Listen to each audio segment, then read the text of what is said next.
Right. Hello, everyone. We are getting things going today, letting folks joining in, and we will kick off in just a couple of seconds.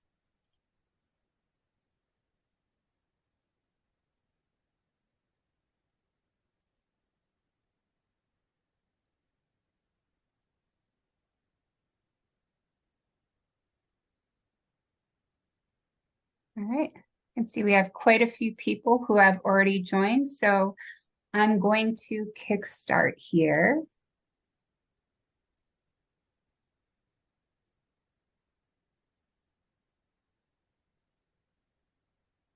All right, panelists, can you see my screen? Yes. All right. Well, hi, everyone. I am Becky McLaughlin. I'm the Director of Marketing for WithMe, home of multifamily amenities, Print with Me and Sip with Me. We're happy to host today's panel discussion, Home is Where Your Apartment Is, covering the topic of building community to enhance resident retention. This session is being recorded and it will be shared with all of our attendees afterwards. Quick plug for our new podcast. Today's discussion will be led by Jonathan Treble, WithMe's CEO and founder and host of the new podcast, Multifamily Excellence. If you enjoyed today's webinar, be sure to check out the podcast to learn from other world-class multifamily leaders. It's available on most major podcast platforms and our website, withme.co/podcast. And with that, I'd like to turn the discussion over to Jonathan to introduce our guest panelists and kickstart the discussion. Jonathan? Thank you, Becky, and thank you all for joining today.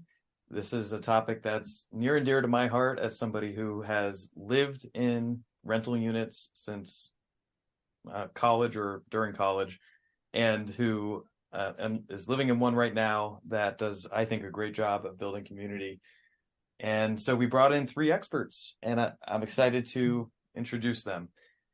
First, Staci Hasman has been in the multifamily industry for over 16 years. Is currently regional property manager with Cushman and Wakefield in Dallas, Texas. Travis Bowles is currently a regional manager at ZRS Management, where he oversees a portfolio of conventional high-rise assets in Dallas and Chicago, as well as build for rent and garden-style lease-ups. And Rachel Mondelli serves as Senior Vice President for Bridge Property Management, overseeing more than 25,000 units of Bridge's national portfolio.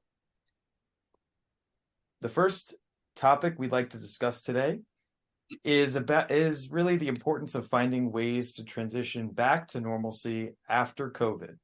COVID might seem like it's far in the rearview mirror for most of us, but of course it has made a lot of shifts in the way people work and live. So let's talk more about that. I think we have also all felt the effects of being more isolated due to maybe social distancing of the COVID years. So we have come out of that unprecedented time. And I know a lot of great organizations have made strides in reconnecting residents with live in-person events. Rachel, I know that you're familiar with the epidemic of loneliness, a topic brought to light by the U.S. Surgeon General. Can you tell us a bit more about that and why that's important for our audience to understand? Sure, yeah. And I apologize, I'm in a leasing office, so there might be a little background noise. But yeah, like you mentioned, the epidemic of loneliness is something that a lot of us have probably heard about over the last 6 months or so.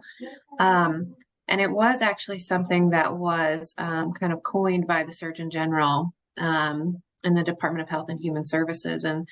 And if you read about it, it's really interesting because what they found is that I think 1 in 2 Americans report feeling lonely. And the findings were that affects not only your mental health, but also your physical health in a real and substantial way. I think they equated it to, it's like smoking 15 cigarettes a day, the impact that it has on your physical health, as far as your propensity to have a stroke, a heart attack, heart disease, things like that. So it's a real thing. It's a real problem. And what I think is awesome is all of us, what we really do every day is build community. And so we really have an opportunity to make a real impact on something that's a significant problem facing Americans today. And so I think that's kind of what we're here to talk about is generally, how do we do that? What are our opportunities to really make an impact there, through our resident events, through creating connections between our residents, making sure that everyone feels like they have a place where they belong. And we have such a cool opportunity to do that through property management. Well said. Well said. And that's what the rest of this podcast, sorry, not podcast, webinar will be about. And so with that, why don't we start at the beginning of the resident life cycle, even before move-in? So question for the panel: how do we create a great experience, a memorable experience, even for prospects who are touring with us either in person or digitally? How do we start setting the stage for building that community? Yeah, I can start there. Obviously, you want to personalize everything. You want them to feel like they are special. You don't want to use a one size fits all type of mentality. Take time to make the experience personalized for them. And it's great to recall some of the previous interactions that you had with that prospect or resident. Something actually that I'm considering to start implementing at my properties is to consider doing it all about me when they come in to move in. And y'all probably have filled these out at work. You like this type of drink. You love Starbucks. You like what's your favorite movie? Those type of things. So creating that for your residents, and then when there's a special opportunity such as like a birthday, you can send them not only a card, but you can give them something that they already like. So that's just creating that special experience, and that will in turn provide some better renewal retention. That's really innovative. Anything else that we could do either during touring or during move-in to help build community? Yeah, I agree with what Staci said, and the relationship really begins as soon as they land on your website or walk the front door. It's not when they arrive to pick up keys. So finding ways to make that tour memorable. I think engaging with your local submarket, they're choosing that area for a reason, or they're looking in that area, and you on the tour, you're trying to set yourself apart of why you're better than, or a better place to live than the comps in the area, but really tying into that local portion. And maybe that's offering something during the tour, after the tour, or a follow-up that really continues to tie them into the neighborhood to make them feel like that is the place that I want to be, which just sets the team, sets the stage for the team to continue that once they actually move in. But I think that prospect part is crucial and can't be forgotten in the process either. Excellent. Anything else anyone from the panel wants to say about the touring experience, being a prospect, trying to get a feel for a community? The only thing I would add is, I started out in the business on a property that, was probably considered a D, and that was ambitious. Our idea of an amenity was the mailboxes. And so really, the only way that I could really get the lease is to just get people to want to lease with me. And so, it comes down to that feeling of, it's all four walls and a roof at the end of the day. So when something goes wrong, who's going to be there for me? Who's going to care? Who's going to make sure that somebody shows up for me when I have a time of need? So I think it's all about building that connection from the moment that you get the lead, treating them like a human person, and creating that interpersonal connection. Yeah, and that's actually a great. Oh, sorry, Jonathan. That's a great point of, apartments are four walls and a roof. And so finding ways to, make that experience better for the residents than just a place to live, So the relationship has to be key, right? That's what's going to set people apart at this point of there's so many offerings. So you've got to really make that connection from the very beginning and just continue growing that relationship. Yeah, you are the one unique part of that community. So sell yourself and you're selling the community. Well said.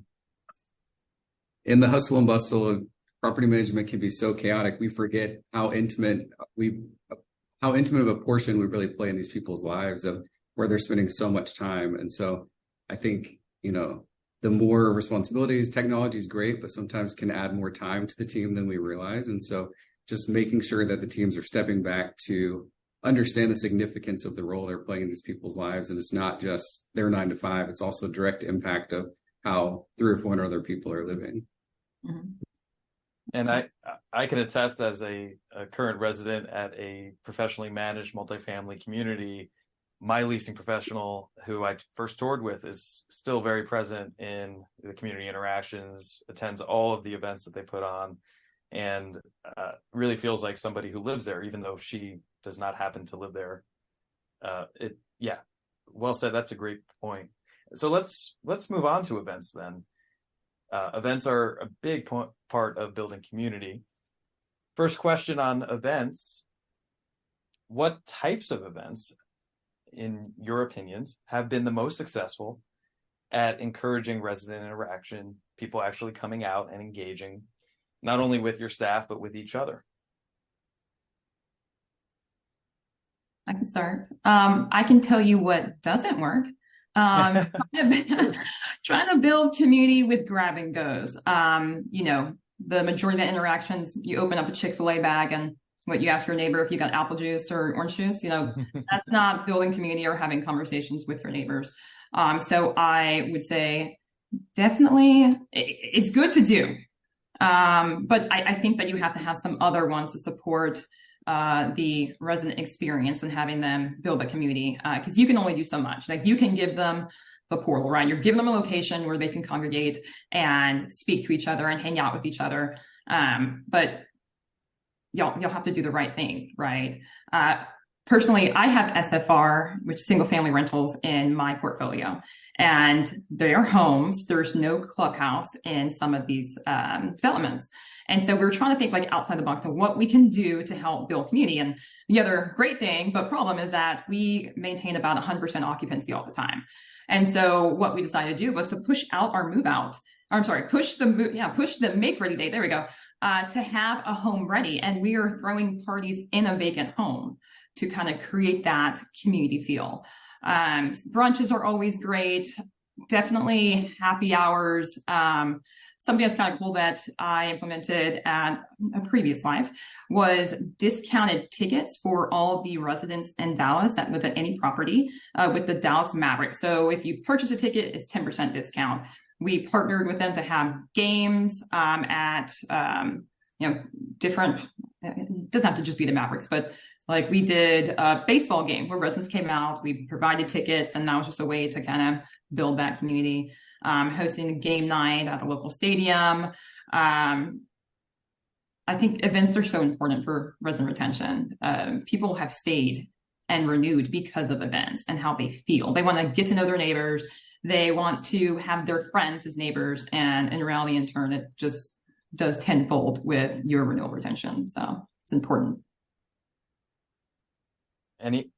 Well said. Those are all innovative event ideas.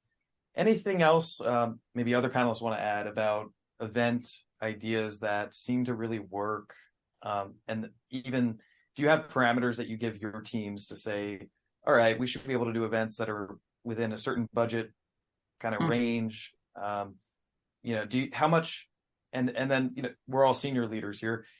How much do you kind of prescribe to your managers, and how much do you give them autonomy to decide on their own? Yeah. So for my team, I think the guidance I give is the budget, right? Agreeing on a number that we can spend, or if they're using the entire budget for that month, they know what's allotted there. But I don't like to dictate the exact event, because it should be different for every property, right? Every property is going to be different. It's in a different place. The resident needs are different. Your demographic is different. So it really should be tailored to what's needed at the community, and not just an easy pull an idea out of a box and execute it. It should be thoughtful. I totally agree with Staci of the grab and go is easy. I think teams love it because it's really easy to set up and it's really easy to clean up, and you can make a huge impact. But at the end of the day, you're not creating an atmosphere that conversations can take place between residents. The team will have a couple minutes with each resident, but they're not meeting their neighbors or finding common interest that they can, circle back with that person later on to make them feel more established in that area or that community. If there's I one, oh, Go ahead. sorry, go ahead, Rachel. No, I think Staci and Travis have given great answers and great ideas. I think, at Bridge, to your question about kind of how much do you spend, we usually benchmark about $25 a unit per year on resident events. So that, obviously varies per property what that ends up looking like. But it's also the area where no one at Bridge has ever gotten in trouble for going over budget, because we do just see the importance in it. And in addition to all of the great ideas that Staci and Travis said, we do a lot of kind of work in the DE&I space. And so we do a lot of events around things like Juneteenth and Hispanic Heritage Month, and Pride Month and things like that. So it's a really great way to get the community involved, to learn about different cultures that maybe is, outside of their norm. And it's also a great way to connect with all of our residents, that obviously come from many and varied backgrounds and things like that. And it's a great way to just kind of help to make sure everyone feels seen. So we have a ton of positive feedback from all of those events as well. And it's a really cool way to bring the community together. Yeah. Sorry to piggyback on that. Rachel brought up a good point about the budget, because I can share a story that literally happened last night at one of my communities. We were kind of uncertain about how many people would turn out for Thanksgiving dinner to go. And because we have a certain budget each month, and my manager tries to stay within it, which is, ideal, of course. But what happened was they wanted to do more more events. There we go. So they split up the budget in two, and they decided to throw this event last night and slated for 50 people to receive a dinner. And wouldn't you know, 100 people showed up. And there were some very upset residents who did not get dinner last night because they planned it all around having a Thanksgiving dinner. And I've already gotten emails, and the team has responded very, very eloquently. But that's something that I think it's hard to tell how many people will show up, right? Like, you have to take a guess and hope for the best. But think about your residents, and it'd probably be a great idea to get a head count in advance on how many people you can expect to come and pick up a dinner. And another thing that the specific property is doing, they want to think outside the box and to cater to the residents they have, is to send out a survey monkey. And they're asking residents, what do they want to do for the events? And what amenities would you like to see happen at this property? So think about future capital work that we can take on in 2024 to 2025, but also kind of catering that experience that, what the resident would really turn out for. So that's something that's, a learning tool that we have now, that we're going to start doing surveys and finding out information in advance. Mm-hmm. One thing that we started doing a few years ago that's been really helpful is our marketing team will send out every month a resident event made easy. So if you're stumped that month, or you're overwhelmed, or you're short-staffed, or whatever it is, and you just don't have the time to come up with a really cool and creative party, they do it for you basically, and all you have to do is execute it. And it's very broken down, like, here's the supplies that you should order and things like that. And so that's actually been really helpful too, because there are those months where maybe, you're buried in budgets, or you're down an assistant manager, or whatever it is, and it's just not going to be your best event. So that's been really helpful to have just an out of the box idea you could just execute. Yeah. We have a question from the audience here. It's timely. Can the panel talk about event management from the corporate level and support of site teams? I think, Rachel, you just gave a great example. Anything else that corporate can do to help support events? Yeah, I think, our attendance is always welcomed when we're able to. Obviously, a regional manager or above is supervising 6+ assets. And so it's not possible to get to every event every month, every few months, really. But if a team calls and says they're doing this event and it'd be awesome for you to be there, I'll figure out how to be there for that one, versus just randomly showing up. But then also connecting the team with different vendors or ideas that we've learned along our careers or at other properties. So, for example, there's a program called Flamingo that will really organize the event for you. And so you plug in what type of event you're looking for and what your budget is. And they'll give you several options of how to execute that event, from kind of helping you set up if you have a smaller budget, or if you've got a larger budget, then they will take care of vending out, staff to come and execute the event for you, so that the property staff is just showing up to, interact with the residents and not having to worry about setup and preparing and serving and all of that. Great Yeah. tip. There's I agree completely with what Travis said, but we're looking at another company, which is called Elevated Living, and it's pretty interesting because they create a unique experience for each community that they help out with events. They have tech, so they can open doors. They can hire a housekeeper to come. You can schedule a massage. There are just a bunch of different, variations of things that you can use their app for. And that's really what's about.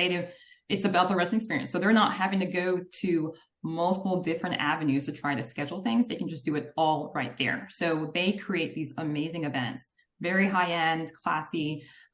It's great because the team members, they just, hands behind the head, feet on the desk. They don't have to do any of the work to prep it. So it's really exciting to see how the residents have really grasped onto these events. Great. I'm curious, do any of you have guidelines around events that have alcohol? I have lived in communities where most of the events involve some alcohol being offered to residents, which I've heard it could be problematic in some cases. So any guidelines around that? Yeah, so I can speak from a purely third-party management standpoint. We don't have any owner-manager relationship at CRS, so it's all managing for third-party investors. And so it really comes down to what the guidelines are in the property management agreement between us and the owner. I would say the majority allow for alcohol to be served in a responsible manner. Some require a licensed bartender versus just setting out like beers and wine, the sealed beer and wine for an event. And then some are a little stricter and don't allow for any alcohol to be provided at the property for any reason. So that's a bottle of wine for a move-in gift or, some sort of happy hour event. So it really just depends on kind of the ownership of the property and how that agreement is signed between the management company and the property. Yeah, absolutely right. We also give out drink tickets because you don't want people to have, and God forbid, drive home and something happen and take on that liability. So try to keep a watch on people and make sure they're not getting crazy. Right. Last question on events before we move on. Is it possible, have any of you tried to measure the ROI on events or overall effectiveness? I think that's difficult to quantify, but I have seen residents renew because of events. I've had residents who changed their rating on Google review because of an event. And I know that sounds kind of crazy, but some people live and die by that. It's like they're everything to attend them. But yeah, I don't think that there's a way to say, if you have X amount of events, you will have X amount of income coming in. Yeah, I agree with that. I think it's pretty impossible to measure that from an ROI perspective. But like she said, there are going to be many examples that a property could provide of interacting with someone at an event or seeing them create a relationship with someone else in the building, all things that improve the quality of their experience at the building that would go into them wanting to stay. I think all of us on this panel know that going over budget in events by a couple $1,000s over the course of a year is going to be much cheaper than turning 5 additional units, sitting on vacancy loss, paying potentially a locator fee, so many other costs of losing residents that you could focus, just a little bit more money on retention to try to make that difference. And so, yeah, you might be over budget in that category by a few thousand, but you probably just saved 10 to 15,000 in turn costs and vacancy loss. So it's really showing kind of what the value of the property is. And I think as we continue to get farther into a pretty challenging market, retention becomes more and more important because all properties are trying to save everywhere they can with uncertainty in the market and where rents are headed. Absolutely. Yeah, and I think, Staci touched on a great point, which is that in addition to the retention aspect is also the online reputation management aspect. And when you see those reviews coming in that say, and I can't even believe it, they did such and such amazing event for us. There's an ROI in that too. We have tried over the years to really quantify the ROI, and it's just really, really difficult to do. I think it's just one of those things where when you're doing those events, when you're providing the community programming, you just see it and you know it and you feel it. And I know that can be hard, especially if you're on a third party, you're dealing with a third party client. But it is really hard to quantify, but it's also, I feel like, just unquestionable that there is an ROI there. And it just has been tough to quantify. I just also want to point out that when it comes to these events, you have to be able to appeal to a variety of people. So they can't be the same thing every month, because just because Jonathan loves brunch and mimosas doesn't mean that Travis loves that. Like, he may not turn up for that event. So it's great to kind of switch it up sometimes so you can attract different residents to appear, and in turn becomes renewal retention, good reviews, as everyone said. I think we're all on the same page there. You know me so well. Any other last things people want to say about events before we move on? Okay.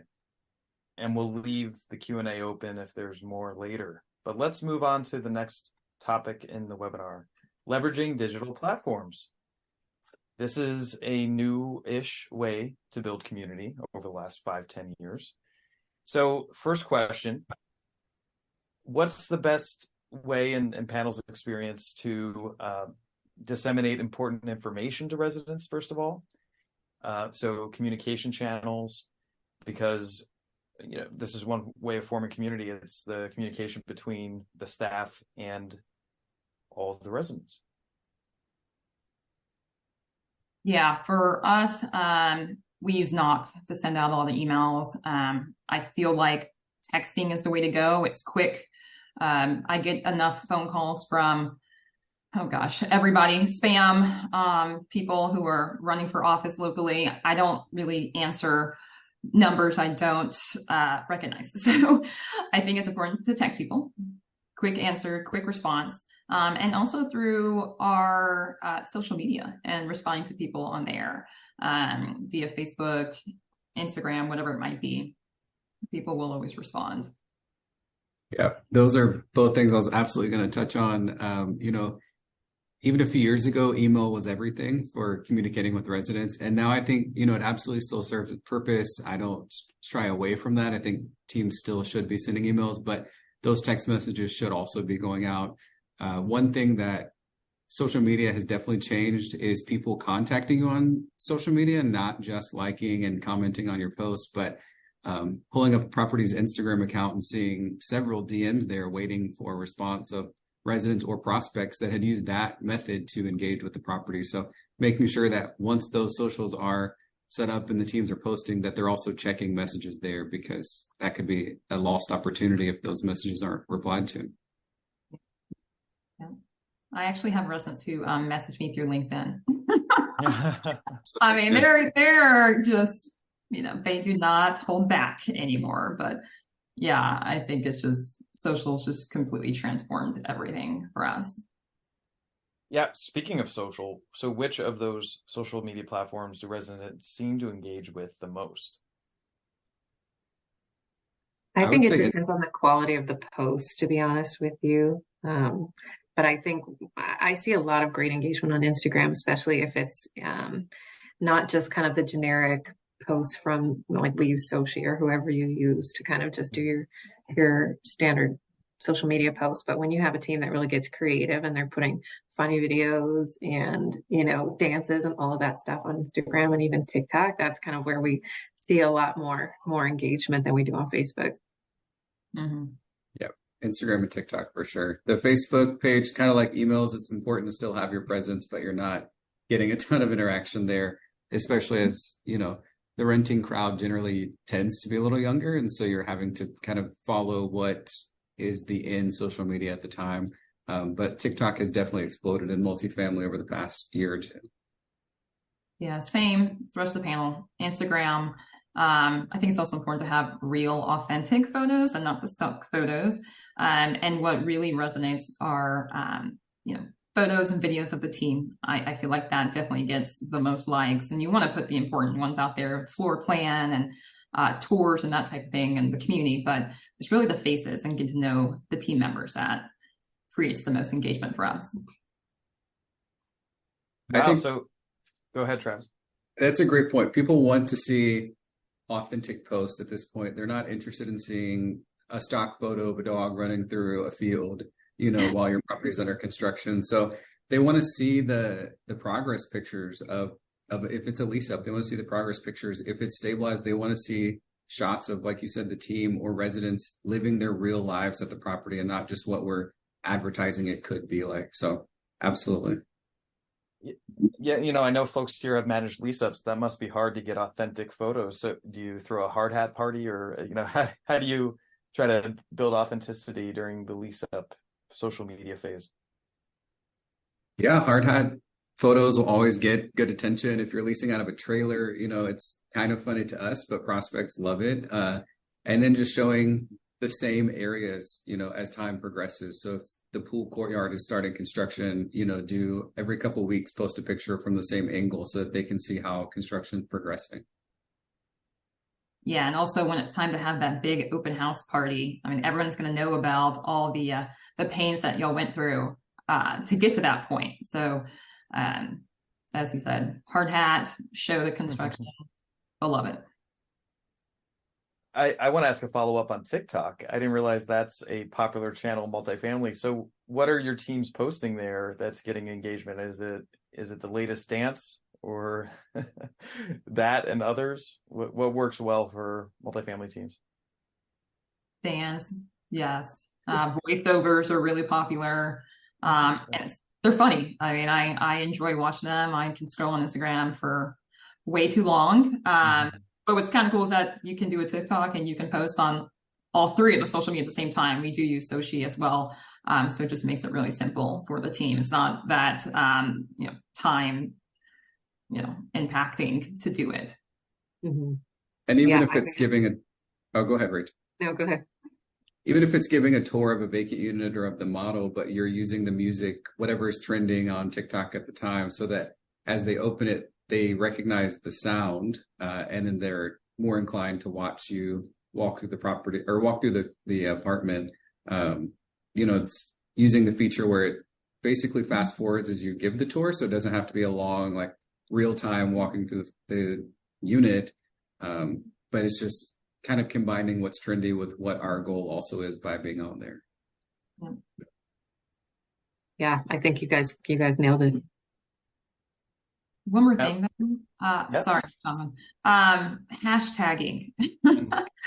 Always hashtag, because it just expands your reach. And then the importance of following all of your comps and seeing what they're posting, because you want to know about what your competition is doing and make sure you're doing it better.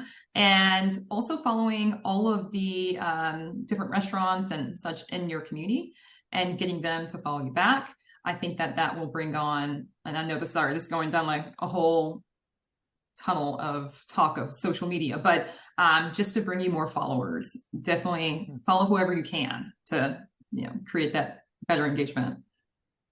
Right. But if they don't follow you back shortly after, unfollow. I am.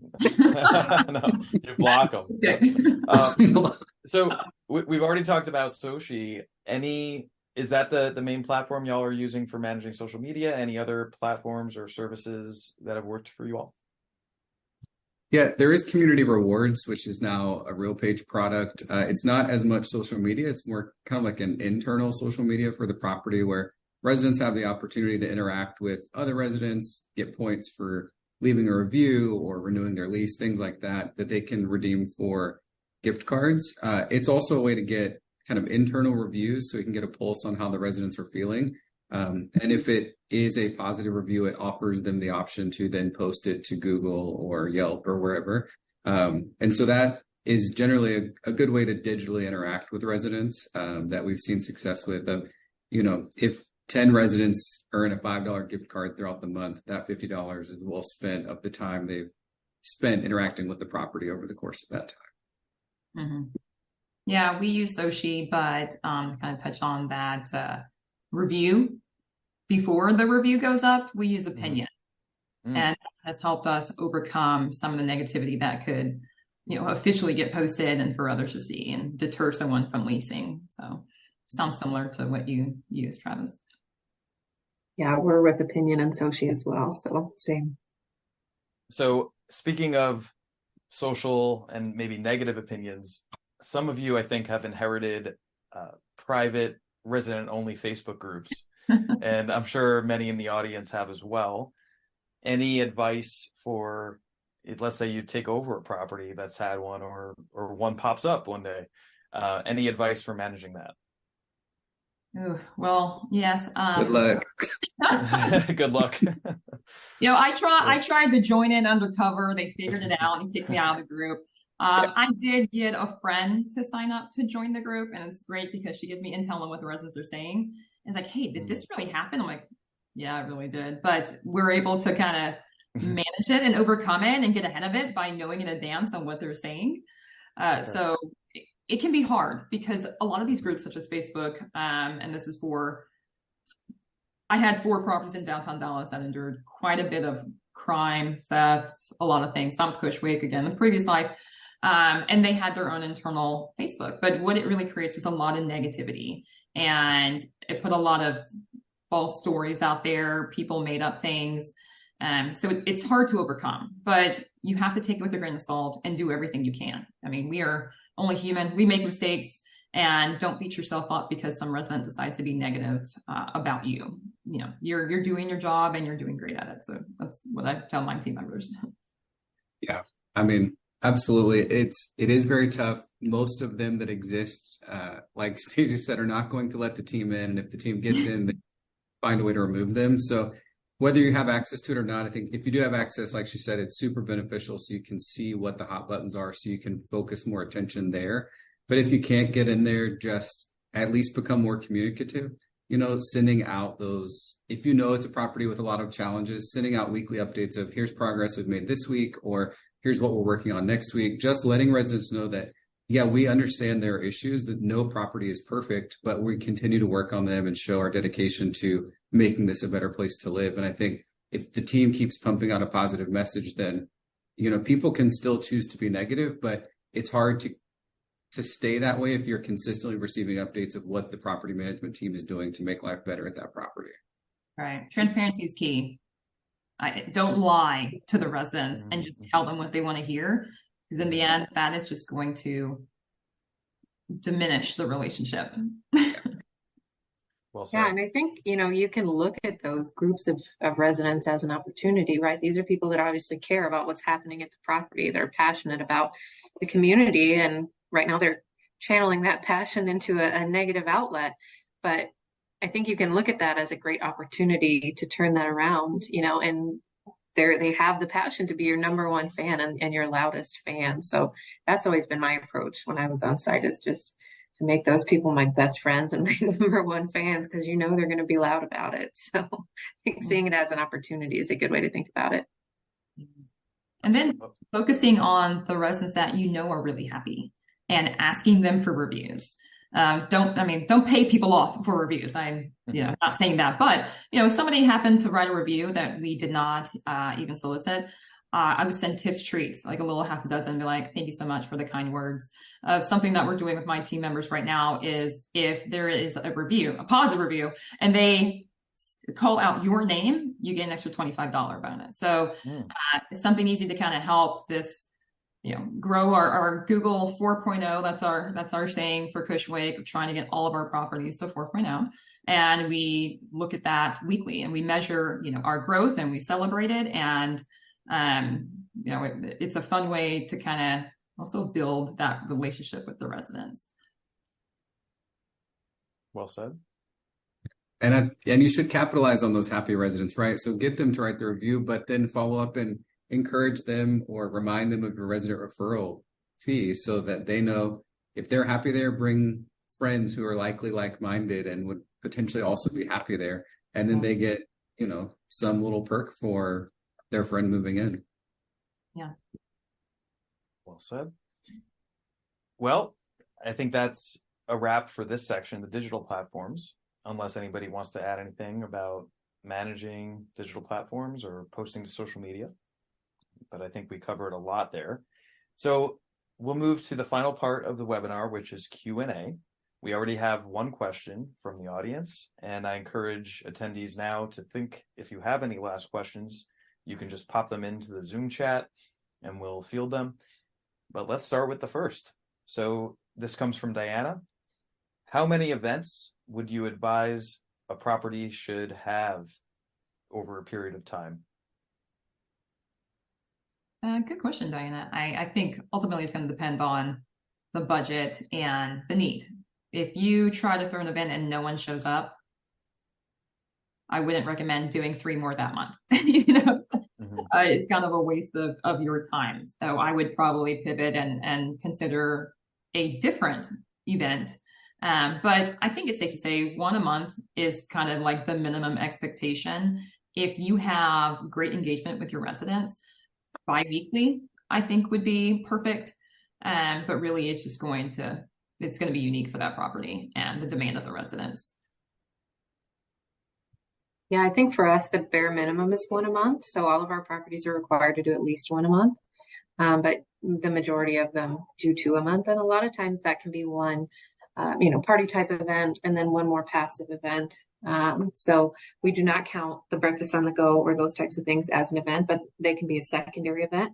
And there can be value in those things too, because there are a lot of introverts out there in the world, including myself. I'm not somebody who would go to one of the parties. It's not where I would feel comfortable, right? But if I were to get, a note on the door with a bag of cookies thanking me for my residency, that would mean something to me. And so I think that's generally how we look at it, is we do at least 1 social event per month and then 1 kind of more passive event per month. So you have an opportunity to reach more people. And I think, to your point, Staci, about bad turnout, those are always going to happen sometimes. But I think especially you're new to the property or you're a new manager or a new owner, and you're not getting great turnout, you probably don't have the happiest residents. That's where some of those passive events can just help to start to turn the culture and the vibe of the residents and the staff. I went to a speech years ago when I was, I think, a leasing agent, and it's stuck with me ever since, where the speaker said, we always complain about, I throw all these great parties, and nobody comes. And she said, you know why they don't come? Because they don't like you. They don't want to hang out with you. And it stuck with me all these years. So just, how can you turn around that perception, and how can you kind of gain some more trust with the residents where they actually want to come and hang out with you? And so sometimes those passive events can be helpful for that. So that's kind of our general approach. I agree with the 1 being bare minimum. 2 is ideal. And the only thing I would add to both of these great answers is, if it's a lease up, I think it needs to be weekly, because there is no culture at that property. You're building the culture. And so you've got the opportunity to set the tone of what the next year or 2 years, however long these residents stay, is going to look like. And so getting started on the right foot is just going to help you in the long run. Yeah. And it doesn't have to be an event that you attend and have to mingle, right, to count as an event. So we do a lot of food truck events at the property. No one really has to go to them. It's just we supply the place, the residents actually paying for it. And then also doing like a fitness event, yoga. You can partner with one of the fitness locations in the area and bring over somebody, and that's considered an event, but you aren't the one, namaste, that's such a word, for the It's true. You don't need to learn to be a certified yoga instructor to throw that event. Next question comes from Alan. How do you handle residents that love to bring friends to events? I've always welcomed it, because that could be a future resident.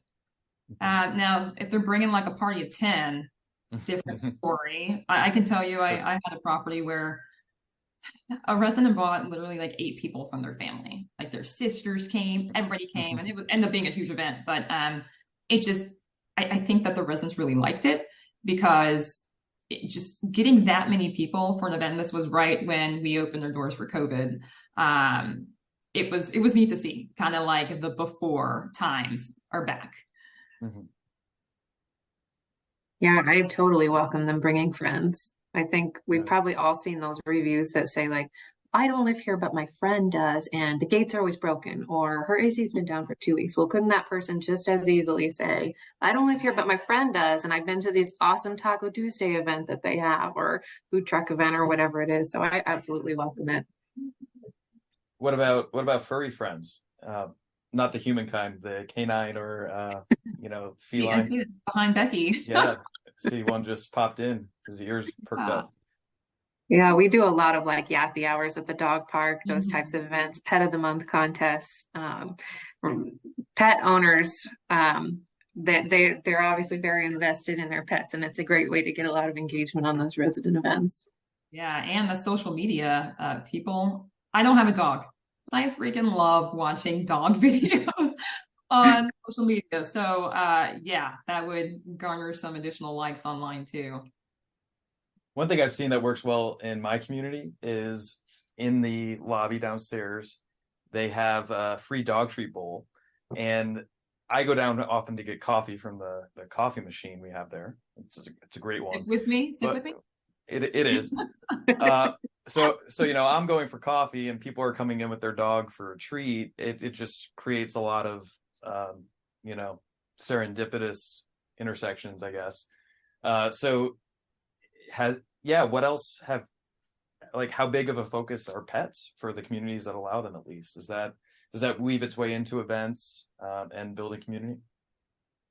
Yeah. Absolutely. I mean, if someone has their pet living with them, that's obviously an important part of their family, and so you should cater to them just as much as the residents. I mean, in my opinion.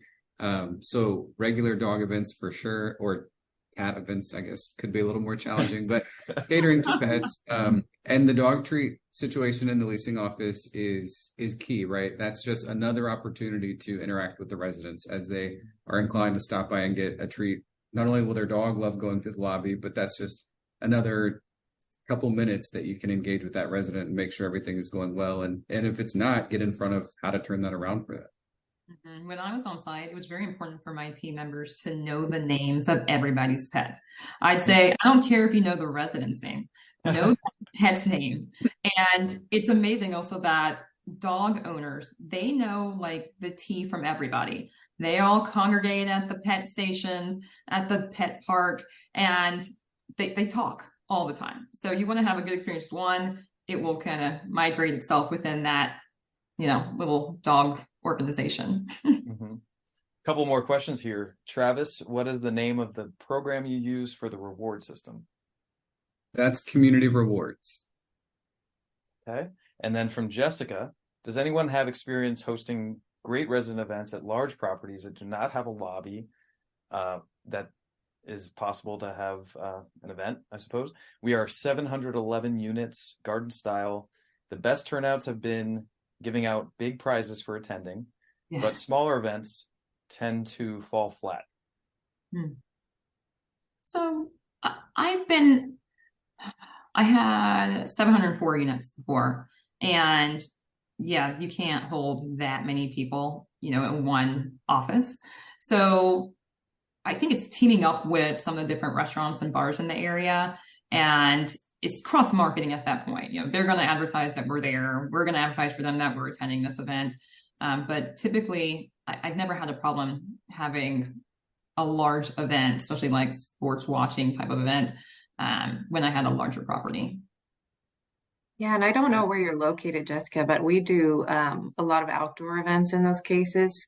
And we have a property in Phoenix that consistently wins our awards for the best resident events.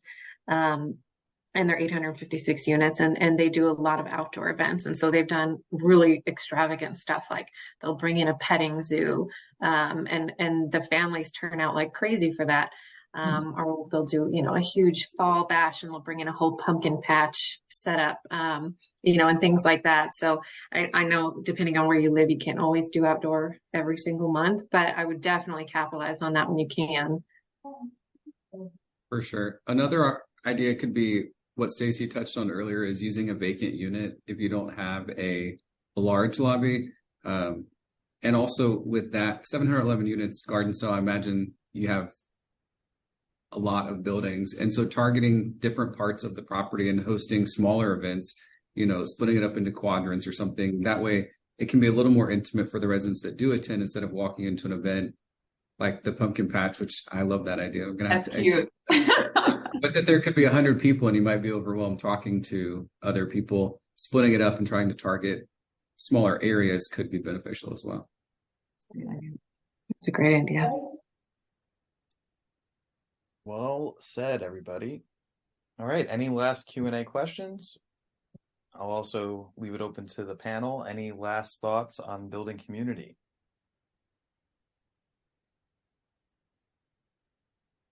I think it's one of those things that it's kind of the world is your oyster, right? It doesn't hurt to try anything that could potentially improve someone's experience. So I think people get caught up in the idea of what to do so often that they kind of cap their creativity.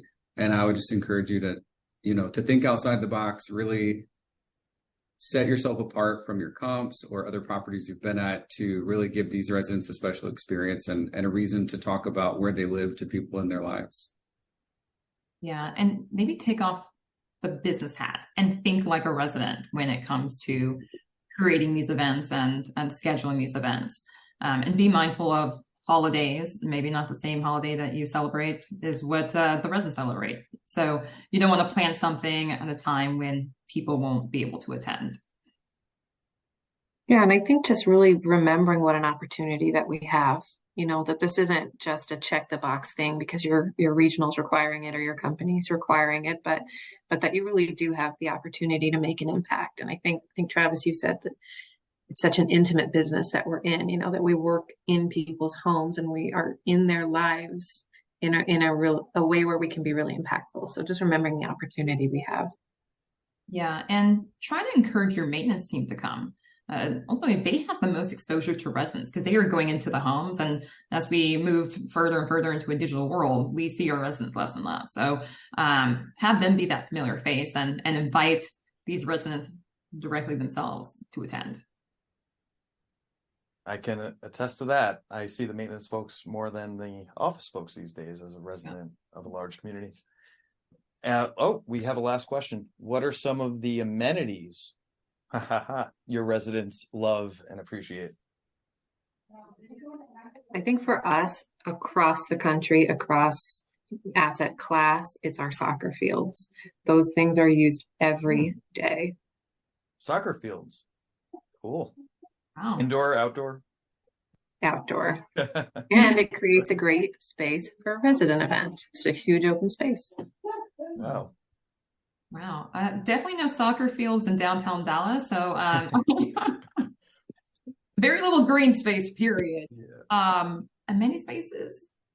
I think that to have space that the residents can rent out is very important. We get reached out to about private events regularly. I don't know, amenity space. We kind of went. Well, I think the question is more broad. Amenities residents love and appreciate. One thing that's becoming more and more popular is just a co-working work pod type space. And I think this is something people get,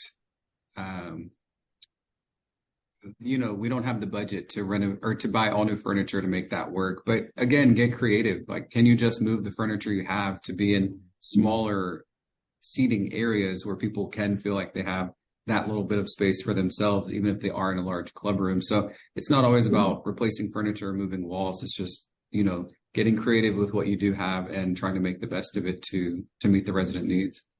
Yeah. I would say I think there's go ahead, Staci. I was going to say the coolest amenity space that I've seen was actually in Nashville at one of our communities.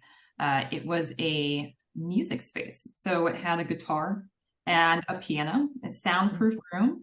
And in it, they also had like a place for like everybody's an influencer nowadays. So it was enclosed with the ring lights already prepared. So I thought that was a really, really neat one that I haven't seen personally. Yeah, that is cool, especially for Nashville. I was just going to say there's a lot of great amenities that you can offer that aren't necessarily a physical space as well. So one of the things that that's been really popular and impactful for us is the credit building platform. So, they can enroll for $5.95 a month, and they get the financial planning tools, as well as then we report their positive payments to the credit bureaus, and on all our workforce and affordable housing communities, they get that for free. That's been a really impactful amenity as well. And we've had residents that after a couple of years of living in a bridge community have been able to improve their credit score enough to fulfill their dream of buying a home. So there are other amenities like that don't really even cost the property anything necessarily. I love that. That's a great point. We use that at one of my communities, and I've never thought about kind of selling that as an amenity, but it truly is to increase your credit. Yeah. Any others? It looked like Travis, you were about to say something. No, I was going to say that I have that at one of my properties as well. Okay. Hadn't thought about using it as an amenity, but Yeah, that's a great point. Great. All right. Well, I want to thank this amazing panel for coming out today. Rachel, Staci, Travis, it was a pleasure talking with you. Last question before we wrap up. Which programs would y'all recommend for the credit building amenity? We use Rent Plus. It's the Rent Dynamics product, and then we also have some properties with Built. Okay. Same, Built and Isuzu. Oh, what was that? Isuzu? Isuzu. Is that how you pronounce it? Isuzu, right? ESU. Okay. Very well. Haven't heard of it, but spelling that one might be a little tough. Feel free to throw it in the chat. Travis, were you going to add one? We use Built and Rent Plus as well, so both strong programs. And Yitzi mentioned Flex in the chat. Okay, so lots of options out there. Seems like a great amenity. Well, again, thank you so much to this amazing panel. As a reminder for the audience, we will be sending you a link to the recording of this in case you want to re-watch any part or send to any peers. And thank you, Staci, for writing in Isuzu there. So thank you all for joining, panel and audience, and we will see you next time at our next webinar. Have a great day. Thank you. Bye.